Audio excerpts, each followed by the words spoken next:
Ho there. It's Jeff Cutter, Historical Diamond, with yet another Degrassi video. And today's video is the video I promised from before about the top 10 Degrassi Next Generation storylines. So basically, I was religiously following Next Generation from seasons 1 to 7. Now, I did have sporadic times I didn't really watch it, but that was during the time I was in college and really had to focus on college instead of Degrassi. So anyway, like the shirt. So that's the shirt I'm wearing, in case you don't know. Kind of cute and all that, but I don't know why Mickey Mouse has Pac-Man eyes and all that. But anyway, enough about that. So anyway, what I did on Reddit last week was, a while ago, I did my top 3 Degrassi storylines per season for 1 to 7, because that's Next Generation. And basically what ended up happening is that I did a ranking and all that, and then there were some other people who did their top 3 per season, even after season 7. I left it at season 7 because, Next Generation. I'll probably talk about the 10 storylines from season 8 onward, because, there were a lot of good storylines and all that. So practically, so I did a thing. They talked about their top 3 and all that, and then I did a point system, and basically the point system led me to the best storyline combined from each of the 7 seasons, and then I had a backup, a number 2 storyline from each of the 7 years, and then I did a Reddit post that said, well, what's the best storyline from that? I needed 3 storylines to make the top 10. Unfortunately, I didn't get any help whatsoever. So basically, I had to go to my memory bank and all that, which ticked me off. But anyway, so anyway, I have the top 10 Degrassi Next Generation storylines. There are a couple of honorable mentions because they just missed out the top 10. Now you'll probably be thinking, hold on, there's probably a few storylines that should have been in the top. They should be in the top 10, those 2. But I did like 1 per season and all that. Now you can probably, you'll probably say that, well, whatever season 1 and season 3's Next Generation storylines basically were, should not be in the top 10. But anyway, I did 1 per season and then the 3 best runner-ups. Anyway. So anyway, 2 honorable mentions. The Paige and Mr. O storyline from season 4. I didn't really do a video based on it. I did I did in more detail in my Degrassi storylines season 4 that were not shooting related, because there were some storylines that were put in the back burner because of the shooting and all that. But Paige and Mr. O, this was the first time in a Degrassi Next Generation storyline that there was a teacher-student relationship. I know you can make the argument about JT and Hatzelackos, but it didn't really go that far. Paige's obsession with Mr. O was huge. Mr. O was a yoga instructor in season 4, and it was a student teacher. Basically, probably on co-op or whatever. So anyway, now here's the thing about Paige in season 4. She just came off a thing to do with her rape and all that. Now that is in the top 10, so I'll talk about more of that. And then basically she had relationship issues with Spinner and all that. And so basically she was looking for a relationship. She went with Mr. O, and unfortunately they both got caught. And even though it was strange seeing Paige actually try to take the fall for Mr. O, I don't know why Paige was willing to let herself flunk out of school and all that. Paige probably was not clearly thinking all that. And I think based on her year and all that, having her tormentor get off scot-free, crashing her car into his car, the fact that Rick came back to Degrassi, all that, and the aftermath of the shooting, it was kind of awkward. But anyway, yeah, Paige and Mr. O were forced apart. Mr. O actually did take the fall for Paige. They did try to get back together in season 5, but Paige was moving on. Next on the list, the other honorable mention was Marco coming out of the closet in season 3. Now you'd be thinking, hang on a minute, that should be the best for season 3. Well, it was close between that one and the one that got onto the list. But anyway, Marco coming out of the closet was a key part. Now, he did bit by bit in season 2. I didn't actually realize that, truth be told. But in season 3, he basically came out to everybody. Spinner, of course, took it the hardest and was really being homophobic. Pretty much till the second half of season 3. And then basically, Spinner, with a lot of insight, basically realized how wrong he was. Everyone supported him. Now, of course, Marco had problems coming out to his parents. I know he came out to his mom around the time of the student elections in season 4, but I don't know if he came out to his dad or something like that. I mean, even if his dad doesn't accept him, if frickin' you came out, it's true. And Marco had some toxic relationships with men. I don't think he got a happy ending based on that. Okay, so here are the top 10. Number 10 is Spinner's cancer issues from season 7. Now, Spinner, of course, was known as probably a bad boy and all that. And, he had a lot of issues in the first 6 seasons. But season 7, he's decided to put up his persona by picking fights with people from Lakehurst. Of course, this was when Degrassi and Lakehurst had been combined and all that. Because Lakehurst lost their school in a fire and Degrassi had the space and, the proximity. So anyway, Spinner takes it upon himself with Lakehurst to fight Lakehurst people, but then he started getting some sharp pains in his groin area. The doctor told him he had testicular cancer, and Spinner had to take the medication or else he probably would have died within a year. So basically, it was hard seeing Spinner go through cancer and lose one testicle.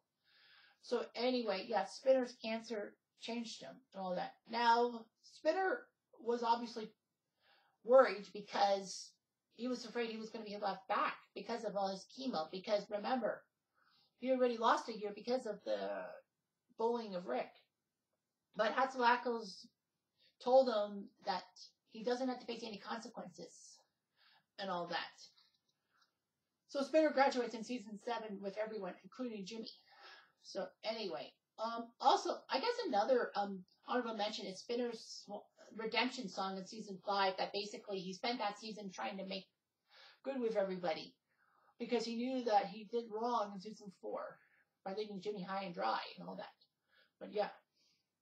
Now, Spinner and Jimmy graduated together because Jimmy was actually doing rehab in season 5, and I think Hatzalakos didn't want to do it, but she put Jimmy back a year. So anyway, that's it. Number 9 is Emma's sexual predator from season 1. Now, I know season 1 didn't really have a lot of major storylines. Maybe Sean and Emma the first time around, but that didn't last too long. But anyway, in season 1, the first ever episode of Degrassi Next Generation was made because it was the first time there was a season of a show. School's Out was a movie back in 1982. And then first time in like 11 years. And finally, Degrassi was going to get back on the air and all that. You can credit Jonovision back in 1999, a CBC teen show, for reuniting some members of the Degrassi cast. And all that. And, they were talking about Degrassi people like in college or university or whatever. Like their lives. And then that's when they said, let's focus on Spike's daughter Emma, because Emma would be going through middle school and all that. And that's how it pretty much came through. But anyway, the first episode was when Emma was talking online to a man named Jordan who was some kind of environmentalist. We see Emma, Manny, JT, and Toby for the first time. Get to know their stories and all that. This was catfishing before catfishing was popularized. So anyway, Emma basically was in way over her head and went to a hotel room and all that. And of course, he was a middle-aged man who basically wanted to make Emma his sex slave. Thankfully, JT and Toby saved the day by getting the information they needed to save Emma, who was 13. Of course, that was on the front burner of the episode that saw a reunion of Degrassi people. We got to see like Lucy, Joey, Snake, Spike, Radish, Liz, I think, and a few other people, like Arthur and Nick, I think, also. But anyway. So yeah, and Wheels made a surprise appearance to tell Lucy how sorry he was for causing Lucy to have eye issues. Because, Wheels drove drunk in the School's Out movie. and crashed his car into a mother and child, and then killed the child, and then Wills had to spend time in jail. Another key honorable mention, you could say, is basically Snake's cancer in season 3. Because, he went through cancer and all that, and Wills popped up. I know that Snake was actually upset with Wills, but Wills said, I wanted to die after I killed that kid. All that. I kept going. Unfortunately, Neil Hope died a few years after that episode, if memory serves me right. Excuse me. Number 8 is the love triangle between Ashley, Manny, and Craig from season 3. Now, you could probably substitute Marco coming out of the closet for that. That's a season 3 thing. But I also think that this was key. Because, Ashley and Craig were an item. Craig, for some reason, decides to go with Manny at a party and all that.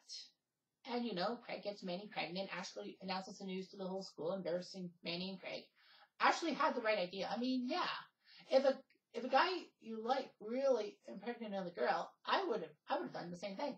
So anyway, Ashley spent her time trying to destroy Craig and all that at a song contest. But Craig came up with an apologetic song that won Ashley and the judges over. Mm-hmm. So anyway, Manny, of course, ends up getting an abortion. Emma and Craig are not too pleased with that, especially Emma. Because, abortion's a hot topic with Emma. Because, Emma almost was aborted. Because, Spike being a teenage mom and all that, Manny had to get an abortion. I think her parents probably would have pushed her to it. Anyway, Craig was upset at that. So yeah, Craig's love life was really unstable and all that. Because Craig and Ashley finally did do the deed in season 4.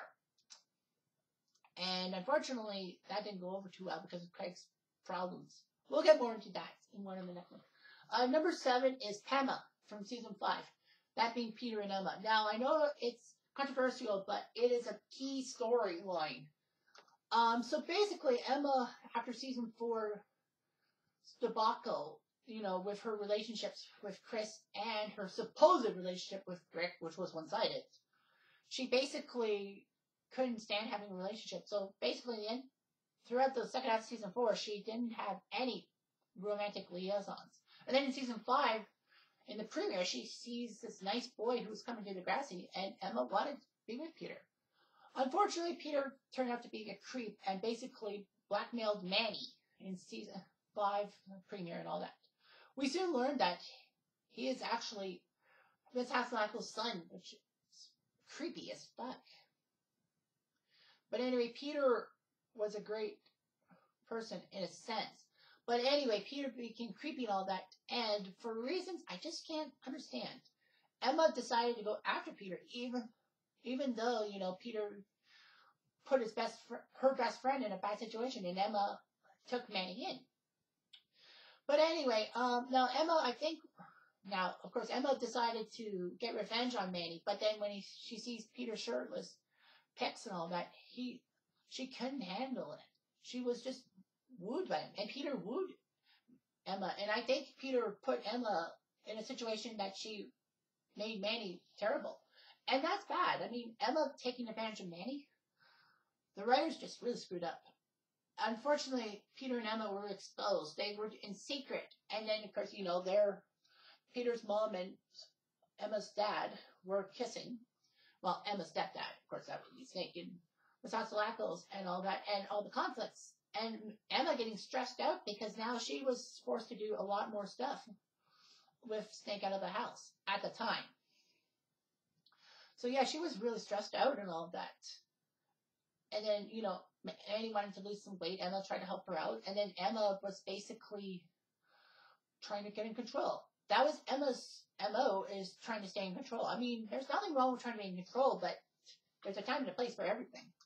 So anyway, Peter and Emma were exposed. Peter did actually, contrary to what I thought that Peter was oblivious to Emma's eating disorder until Manny told him. But I think Peter did have an inkling. So basically, they had an intervention. Emma blacks out. Emma is in the hospital. She gets an eating diagnosed with, I guess, bulimia. I think it's bulimia, right? Bulimia is when you force yourself to throw up, and anorexia is thinking thinking you're fat when you're like thin. Like it was more mental. But anyhow, so anyway, now that did kind of work out in the end because because Peter helped Emma with her eating disorder, and Emma felt happy. And by season 6, they were a power couple, if you will. But unfortunately, what ended up happening was that Sean came in the picture for some damn reason, and Peter was scared about Emma and Sean being back together after realizing their history, and then basically framing Sean, getting off scot-free. Of course, they had that street race that Sean had to go to jail, and Peter got off scot-free with community service. Emma, I think, was going to be with Peter no matter what.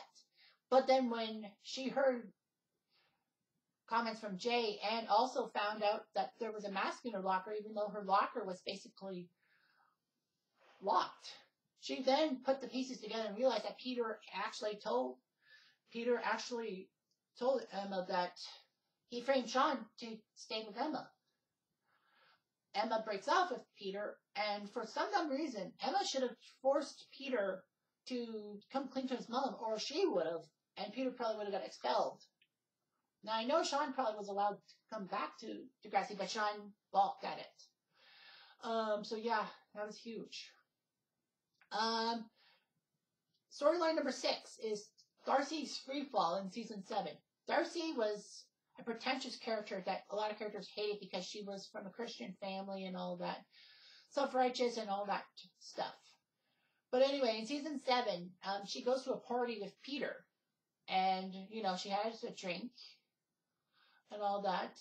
She leaves it outside. Some guy comes through with something, put it in the drink, and then basically Darcy's led into a room. She thought she had sex with Peter, but she realized that Peter actually wasn't the guy, and that she might have been raped and all that. She was so embarrassed about being raped and all that she went downhill quickly, mentally unstable and all that. She was forced to take sessions with Miss Sauve. She had problems with Snake and all that, even though Snake was trying to help, that Darcy took it as bad logic and all that. And I think Darcy also was embarrassed because her family basically wouldn't listen to her and all that. So basically, Darcy got Snake suspended, even though that Darcy took back everything about Snake. Like, Darcy just wanted things to happen and all that. And she was just so happy with Snake and all that. Snake having her out, that in her mind, in her logic at the time, things looked bad. But basically, she tried to kill herself twice, jumping off the roof and slitting her wrists and all that. She was embarrassed, her family, about her family, because her family put high expectations on her, and she felt that she's failing her family. Now, we would soon learn Darcy's sister is Claire, from who came in season 8 and all that, as a main character. So anyway, yeah, Darcy felt like she was not good enough for anybody. So Darcy thankfully went to grad camp with Peter, and she finally realized how she got raped and all that, and how she was mishandling it. And basically, she got her act cleaned up, and they went to Kenya and all that, and that was the last we saw of Darcy. Or Sinead Grimes, because Sinead went to Beverly Hills 90210. They did the reboot for 2 years and failed, and all that. Number 5 is Paige's rape storyline from season 2 and season 4. And this was basically the season 2 storyline. Because the majority of it was in season 2. I mean, season 4 was basically the butt end of it. But anyway, so Paige meets a guy named Dean, who's a lacrosse player, I think for Lakehurst, if memory serves me right. And basically, they had sex and all that, but Dean raped her. Simple as that. And Paige was too embarrassed to realize her rape and all that. And she refused to tell anybody about it because of her popularity and all that. She didn't want to lose her sense of pride and all that. And the fact of the matter is that she did sing about it with Ashley in her group about wronging her, and got Dean out. And then that was the last we heard of Dean until season 4, the premiere, when Paige learned that her trial against Dean, her case against Dean, was going to be made public. And so Paige was worried. Paige actually thought she needed to kill the case. But basically Spinner told her, you have to go through with it. And so she does. And Dean's lawyer does everything in her power to make Paige give up the ghost, if you will. But anyway, Paige answers honestly and quickly and does everything perfectly.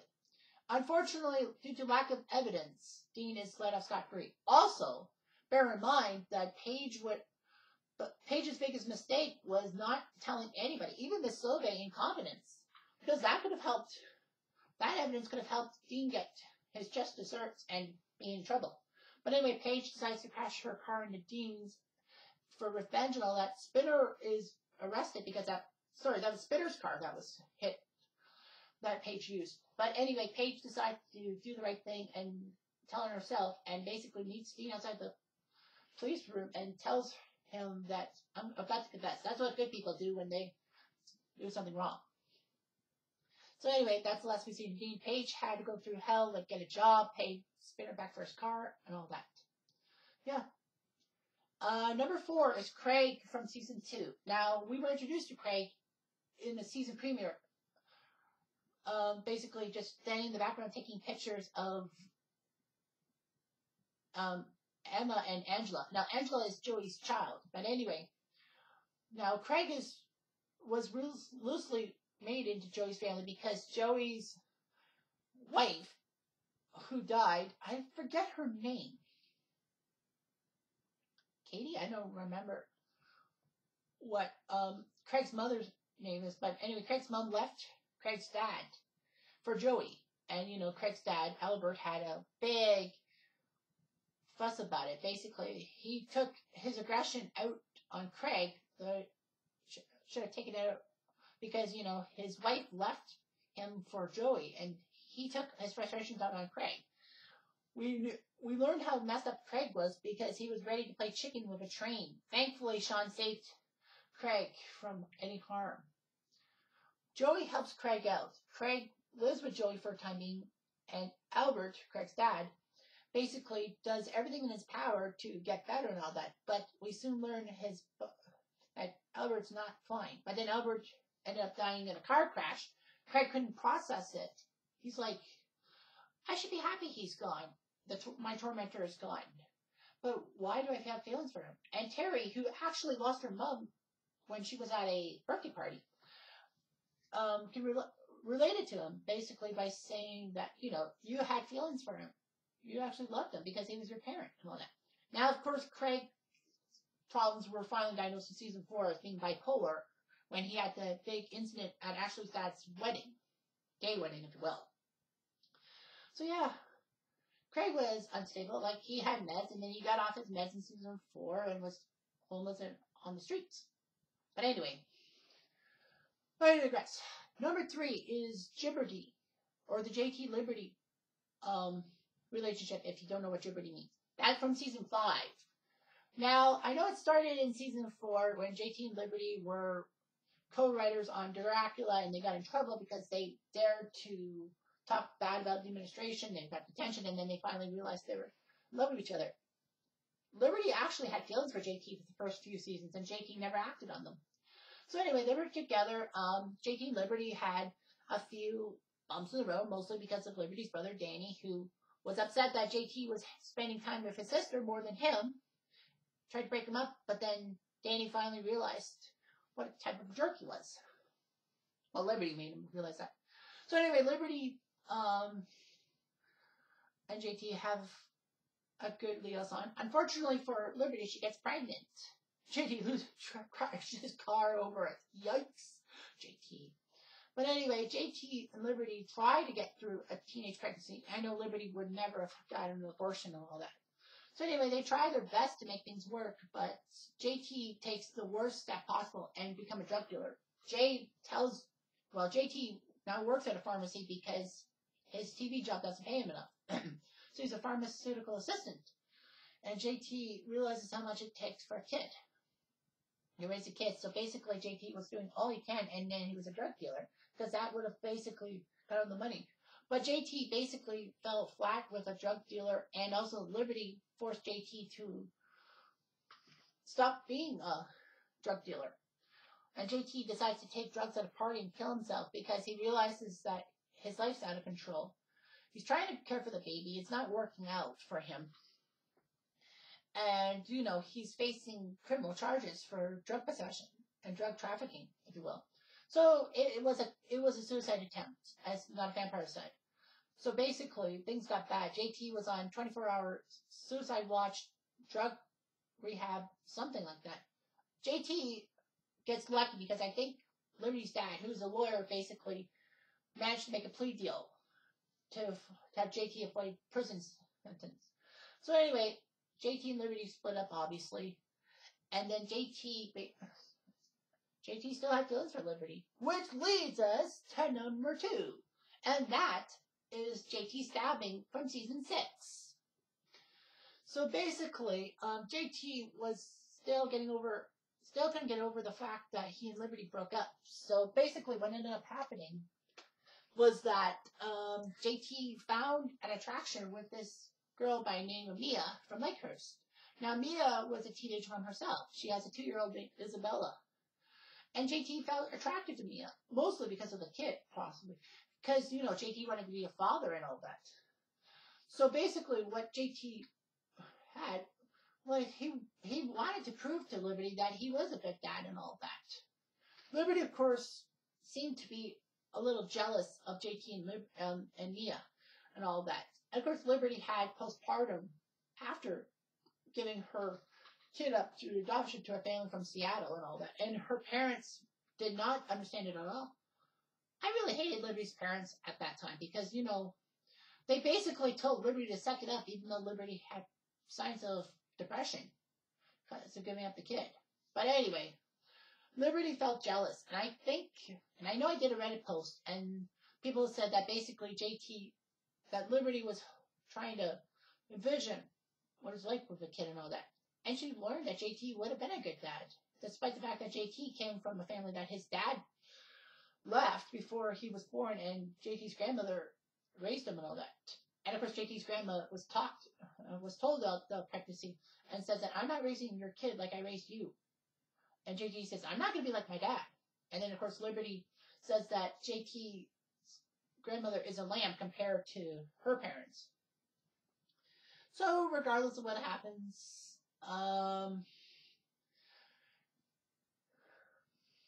JT and Liberty were a thing, and JT and Mia, and JT had conflicts. The only problem was that JT had to deal with Lakehurst that wanted to beat the crap out of him because he's dating the girlfriend of a former member of the Lakehurst Mafia, if you will. Well, I thought it would be Lucas because I know that Lucas impregnated Mia and all that, and it seemed that Lucas had no care about his daughter and all that. Now, bear in mind that storyline probably would be in the next top 10, like the top 10 storylines from season 8 onwards, because obviously that would be a perfect idea, is to deal with that thing at another time. But regardless of what happened, that JT was worried about, he had to watch his back because Lakehurst wanted JT gone for what he was doing to Mia. So anyway, Liberty is giving a birthday party at Emma's because Emma wanted to be closer to Sean and they thought it would be a good idea to throw a birthday party for Liberty at the same time. Emma unfortunately gets drunk and completely passes out, and then JT realizes he should be with Liberty instead of Mia, mostly because he probably fears for his life. But unfortunately, Lakehurst basically get to him, and Drake Lampley, the redhead, stabs him in the back, and Johnny DeMarco, who was the guy with him, had scars about, his best friend stabbing him in the back. And that storyline led to a lot of problems. JT died because the knife punctured his aorta, Liberty's primal scream, and, Emma feeling guilty that JT died steps from her house. JT was mourned for a few episodes, and then Emma was ticked off that everyone wanted to move on from JT so fast. You can't blame Emma for being nervous about it, because, the stabbing happened in front of her house, and worst of all, Manny refused to give her the time time or day to explain, to talk. Because Emma thought she needed to confide in Manny, and that Manny would listen. And basically what ended up happening was that Manny went back to her parents' place because, well, remember, her father kicked her out. But I think because of the tragedy, they said that it's not a safe spot and all that. And I think Emma had to face repercussions because of that party, all by herself. And she was upset that, Manny got off lucky. And to top things off, Manny was dating or was having a relationship with Damien, who was the Lakers student council president. And of course, that makes Emma's blood boil. And she wanted to destroy Lakers, mostly for destroying JT and all that. And everyone says that she basically couldn't let it go. Snake chews her out, but Snake also says that it's fine to grieve, but you're taking it on the wrong person. Basically, they all thought that Emma wanted to destroy Lakers, but Emma was acting up because she was upset that Manny wouldn't give her the time of day. Emma and Manny actually have a better friendship after this. I think that was the last time that Emma and Manny were at odds with each other. And I think Emma was forced to get help. But anyway, Emma's PTSD could have manifested itself in the stabbing and all that, and that people were leaving around her. Which leads us to number one, which obviously, there's no doubt this is the worst story in Next Generation history, and a game changer. Now, if you don't know what I mean, look at my last video. Excuse me. Yeah, I've been talking for too long. So anyway, the shooting. It was a big game changer. The roots started in season 3 when Rick wanted to be with Terry and, was abusive towards Terry and put her in a coma. And Rick, of course, was pulled out of school by his parents, feeling retribution. A few episodes in season 4 pass by. Rick is allowed to come back to Degrassi. Lots of students are sick about it because of what they did to Terry and all that. And were upset that the school refused to listen to their complaints about Rick and all that. And, of course, Emma was upset, too, because, Emma heard from Paige about the domestic violence thing, wanted to destroy Rick. Emma was chewed out by Raj, saying this is not one of your stupid causes, which is a stupid cause, mind you. And, of course, Emma did the silent campaign, which I still think she kind of did in the back of her head to try to destroy Raj by basically saying that he's wrong about it, not being a situation. But regardless of what ended up happening, Emma's campaign actually worked in a sense that, people are getting their orange ribbons. But unfortunately, it's bitter in the butt because everyone took it as a sign to destroy Rick once and for all. Emma learns about how people are taking the cause in their own minds, or own hands, if you will, and basically stops Jay and his crew from destroying Rick, even though it cost her friendships with everybody. Basically, Emma was friendless except for the Wacky Brain team. And Rick obviously thinking that Emma cared about him. Emma did care about him, but not in that way. So anyway, Rick is still an outcast. People still bullying him. Jimmy and Spinner dump him in a dumpster. Rick finally snaps and decides to paint the circle X, Wakanda forever, if you will, onto their cars. But unfortunately, that gets Spinner, Jay, and Alex, who basically are on the bullying side, to step it up a notch, especially when Jimmy switched sides, and Rick convinced Jimmy to switch sides because Rick was dealing with this issue, and now Toby was getting the brunt of it because Toby is Rick's only friend. So practically, they do the paint and feathers prank to try to get rid of Rick once and for all. Rick is humiliated, and then Emma tries to calm Rick down. Rick forces himself on her, and Emma finally snaps at him. Rick goes home. He finds his dad's gun and is ready to do something. Instead of washing up and changing into other clothes and all that, he takes his paint and feather soaked outfit to school. Toby tells him that he's allowed to stay home and all that.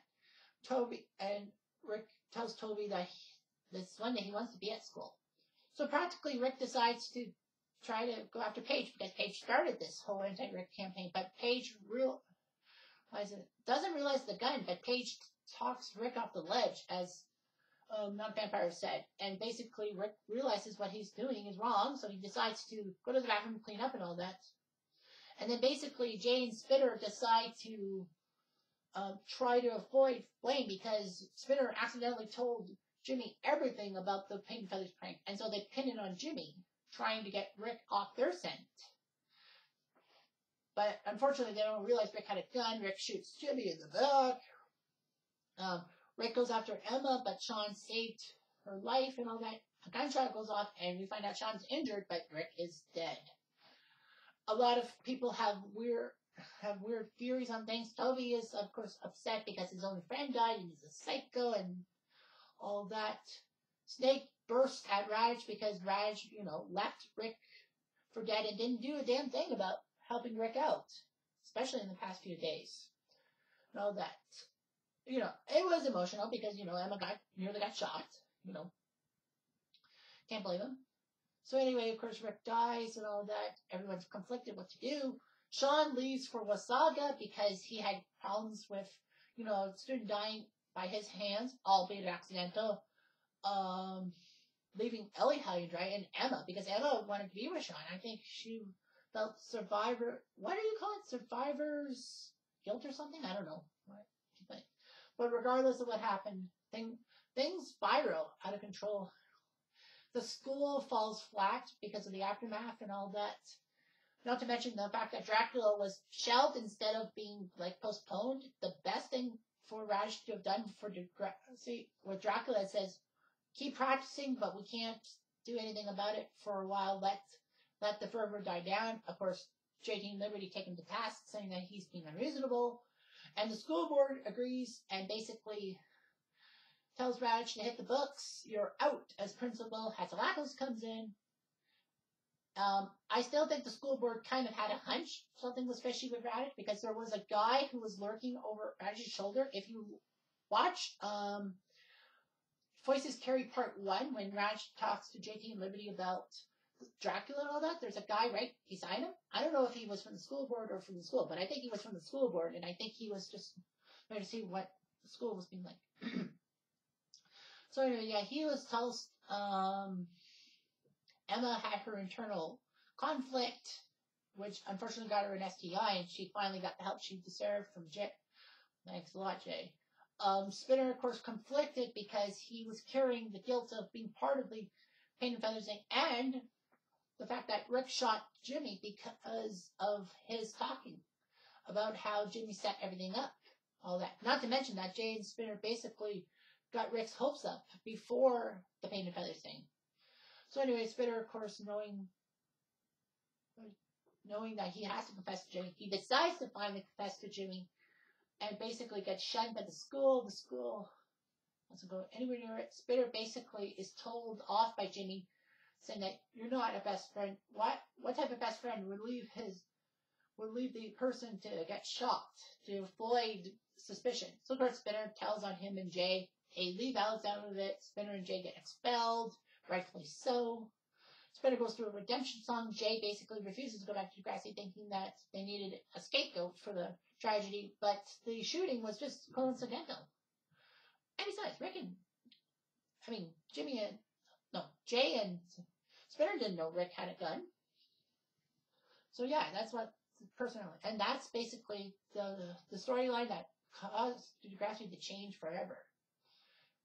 I know there's a lot of people with aftermaths and all that, so there's a Degrassi aftermaths video in the playlist that I put this video under, so check on that. So thank you everyone for listening to me ramble on and on for almost 40 minutes about the top 10 storylines in Degrassi history, Next Generation history. I will probably do the next one in a few weeks. Canada Day is coming up soon, so yeah. So keep watching. Thank you for watching.